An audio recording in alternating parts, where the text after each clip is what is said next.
Well, in 2012, the quota of imported films to China jumped from 20 to 34. The figures show that Chinese films struggle to compete with their imported counterparts. However, so far this year, things have been different. The domestic film market here is positively booming. Our reporter Chi Wei has the story. China's domestic film industry has seen an extraordinary success in the first half of this year. That's in stark contrast to its failure just last year to compete with Hollywood blockbusters. While it may be too early to call it a golden age for Chinese cinema, the lengthening lines in the theater are a clear sign that the market is healthy and growing fast. Up to June the 16th, box office revenue in the Chinese mainland totaled 10 billion yuan, already surpassing 2010's annual figure, with domestic films accounting for more than 60% share of the total market. The rapid expansion of cinemas might be one of the most crucial reasons things have changed. Some 2,000 new screens appeared in the first 4 months of this year, and another 5,000 are estimated to open their doors by the end of this year. The expansion of the cinema chains all across second-tier and third-tier cities, because in the past decade, the boom was more or less concentrated in big cities like Beijing and Shanghai, and now all these theater chains started rolling out in smaller cities. So we are getting more and more audience size, and as a consequence, the taste has also changed. In smaller cities, audiences might be more interested in stars like Zhao Wei and Xu Zheng, who earned their fame on TV rather than overseas superheroes or fantasy franchises. Zhao Wei's recent directorial debut, So Young, with its nostalgic themes, harvested over 700 million yuan at the box office. Xu Zheng's directing debut, Lost in Thailand, raked in a staggering 1.24 billion yuan and remained on the throne of the Chinese box office. Stephen Chou's Journey to the West, Conquering the Demons, was a close runner-up in second place, with James Cameron's Avatar in third. It seems that a time for a new generation of directors is upon us, with young, new talent emerging, tackling narratives that resonate with their target audiences. And they do it Hollywood style, on a big budget with a star-studded cast.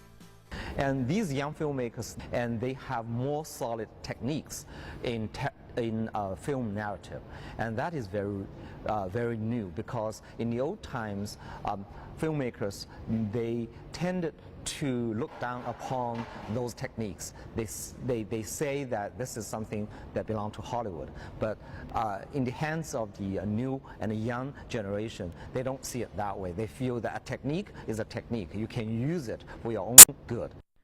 3D is another clear-cut issue when it comes to the Chinese movie market. China has the most 3D screens in the world. The usual practice in most countries is to screen both the 2D and 3D versions, but in China, only the 3D version is released. Disgruntled customers are left with no choice but to pay more to have a 3D experience. What's more, despite a 3D propaganda, very few are actually shot in 3D, resulting in lower quality films.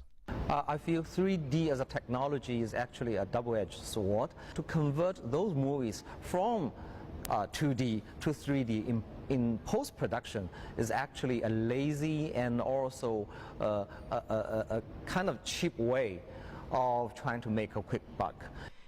In June, the release of Jurassic Park 3D and Fast and Furious 6 were postponed, while domestic blockbuster Switch did hit screens.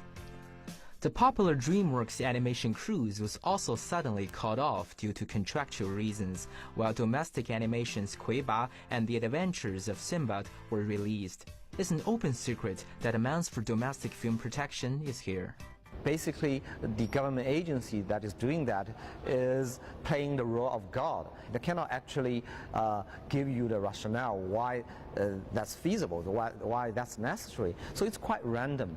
And I feel that a more healthy and a sound system of protection should be ironed out, and all domestic movies can actually, in a way, benefit from that.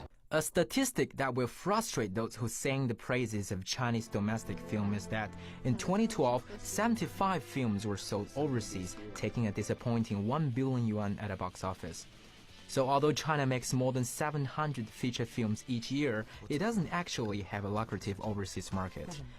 So while figures at home seem positive, it seems that Chinese film still has some renegotiations to make overseas to raise its profile at an international level. 齐伟 CCTV